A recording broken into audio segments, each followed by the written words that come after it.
I'd like to introduce you, ladies and gentlemen, to please welcome Shaman's Harvest.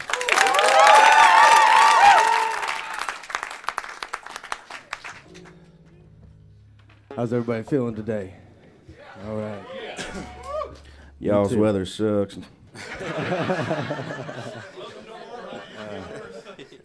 Question is, how are you guys feeling today, man? Feeling good. Yeah? Got about 30 hours of driving in today to get here. It's feeling good. Wow. A little We're early. out of the van. We're out of the van, so it's You're out of the van? Yeah. Oh, okay. No, for the day. Gotcha. I was going to say that's huge when you get the bus, man. Right. But the bus, you know, costs some jack. They don't give that to boys like us, man. Oh, you guys have worked for it, man. These guys have been together 15 years about, right? From Jefferson City, Missouri, which is really close to St. Louis. They've worked their way to where they are these days. In fact, the song Dragonfly and this album, they wrote about and recorded about 3.5 years ago. Is that right, Nathan? Yeah. That was the it was our last thing we were gonna do, and we were gonna hang it up, and then all of a sudden people started calling about Dragonfly, and we were like, shit. We got to keep doing this for a while. So now, was it because a local station was playing it? It was, well, I don't know who picked it up first, because locally they hated us. We got a lot more love across the country they're like, all right, I guess we'll jump on the bandwagon there. And start touring and playing some gigs national. Yeah. Now, once Dragonfly hit, was that the first time that you guys got on the national circuit, or had you roughed it out before? I mean, haven't been together that long. I know you guys were a lot heavier. Did you play the metal scene or something like that? Well, it was always kind of awkward because we played some metal, but we also played it was like a blues influenced metal. So we'd always get stuck with like really hardcore death metal, which is great. But it's then we get the beer bottles and thrown at us and stuff like that, and spit on a couple times. Yeah, man, you can't play no acoustic and metal at the same time. So we, like I said, they paid their dues, man. Yeah.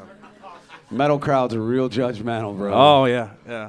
They're some of my favorite though, man. We spent most of the time just regional, kind of in the Midwest, and then once Dragonfly hit, basically last September, we kind of started actually touring the whole country. So it's been an exciting year. And over the summer, you got on some really big festival bills. You were touring with Puddle of Mud for a while.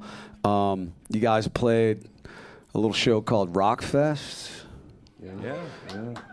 Where was that Rock Fest, brother? That was it rained, which I'm sure you can relate.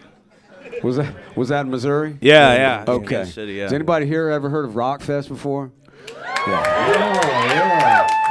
Well, here's the thing, Nathan. We got our own Rock Fest for KUFO, brother. But with that said, man, we would absolutely dig it if you guys came and played Rock Fest for us next year. I think you just sealed the deal just there, man. We're at Bodie. Can you take care of that, bro? Talk to Ditch about that, brother. Good Shaman. Here's the biggest question everybody wants to know, because we've been battling over this upstairs in the studio. Is it Shaman's Harvest or Shaman's Harvest?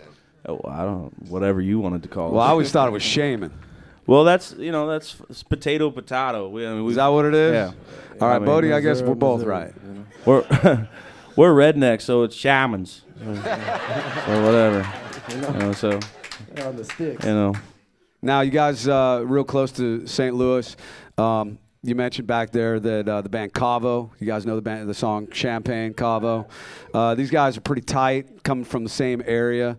How have your careers been parallel with those guys? And firstly, and secondly, is it helpful to have a band that's kind of going through the same thing that you're going through? It is. I mean, like we was talking earlier. It's a real rough industry right now, and you guys and stuff, listening to stuff, and that helps, and calling and saying you like what music you like, and coming to the show. Yeah, and Cabo was. Yeah, we appreciate that. And Cabo was right, right at the peak of right before the industry really started to take they got that #1 single in like 3 or 4 different markets, and so no, we can't relate to that at all.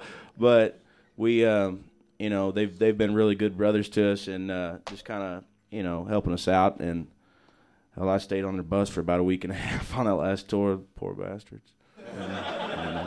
We had to pay them. So tonight they're playing the Kittens cocktail party at Dante's. I believe tickets are still available. Is that right, fellas? Okay. We'd love to see you at the show tonight. Otherwise, folks, enjoy Shaman's Harvest.